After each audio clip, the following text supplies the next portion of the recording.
Malayalam big boss season 7 ലാലേട്ടൻ്റെ എപ്പിസോഡിൽ ലാലേട്ടൻ ബിന്നിയുടെ ക്യാപ്റ്റൻസിയെക്കുറിച്ചാണ് ചോദിക്കുന്നത്. അനുമോളുടെ അഭിപ്രായം എന്താണെന്ന് ലാലേട്ടൻ ചോദിക്കുമ്പോൾ അനുമോൾ പറയുന്നത് ഇങ്ങനെയാണ്: കുഴപ്പമില്ല ലാലേട്ട എന്ന് പറയുമ്പോൾ കുഴപ്പമില്ല എന്ന വാക്ക് സാധാരണ മലയാളികൾ പറയുന്ന ഒരു വാക്കല്ലേ. അപ്പോൾ അനുമോൾ പറയുന്നുണ്ട്, ലാലേട്ട ബിന്നിയുടെ ഹസ്ബൻഡ് ഉണ്ടായിരുന്ന സമയത്ത് ബിന്നി നല്ല ആക്റ്റീവായിരുന്നു. ഹസ്ബൻഡ് പോയ പിന്നെ ബിന്നി കുറച്ച് ഡൗൺ ആയതുപോലെ എനിക്ക് തോന്നിയിട്ടുണ്ടായിരുന്നു.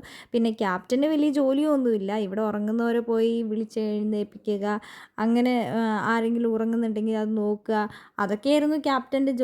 അതൊക്കെ പിന്നെ നല്ല രീതിയിൽ തന്നെ ചെയ്തിട്ടുണ്ടെന്നാണ് എനിക്ക് പറയാനുള്ളതെന്ന് അനുമോൾ പറയുന്നുണ്ട്. നമ്മുടെ നൂറേനോട് ചോദിച്ചു കഴിഞ്ഞപ്പോൾ നൂറയ്ക്കും വലിയ കുഴപ്പമൊന്നും ഇല്ലാന്ന് നൂറയും പറയുന്നുണ്ട്. പിന്നെ അനീഷേട്ടൻ പറയുന്നത്, ലാലേട്ടൻ അനീഷേട്ടനോട് ചോദിക്കുന്നുണ്ട്, അനീഷേട്ടൻ ഓൾറെഡി തന്നെ ഫിക്സ് ചെയ്ത് വെച്ചിട്ടുണ്ടായിരുന്നു അല്ലേ ബിന്നി ഒരു മോശം ക്യാപ്റ്റൻ ആയിരുന്നു എന്ന്. ലാലേട്ടൻ ഞാൻ അങ്ങനെ പറയാനുള്ള കാരണം എന്ന് പറഞ്ഞാൽ, ബിന്നി ക്യാപ്റ്റൻ ആയ സമയത്ത് കഴിഞ്ഞ വീക്കിൽ ബിന്നി കിച്ചൺ ക്യാപ്റ്റൻ ആയിരുന്നു. ആ ഒരു സമയത്ത് തന്നെ പകുതി നിന്ന് ആ ക്യാപ്റ്റൻസി അവിടെ നിന്ന് ഉപേക്ഷിച്ച് പോവുകയാണ്. ഈ ഒരു ഭാരം എൻ്റെ തലയിൽ നിന്ന് ഇറക്കി തരുമെന്ന് പറഞ്ഞ് വിലപിച്ചുകൊണ്ടിരിക്കുന്ന ഒരു ക്യാപ്റ്റനെയാണ് ഞാൻ കണ്ടത്. പിന്നെ കറക്റ്റായിട്ട് ഒരു കാര്യങ്ങളും തന്നെ ചെയ്തിട്ടില്ല എന്നും അനീഷേട്ടൻ വ്യക്തമായി പറയുന്നുണ്ട്.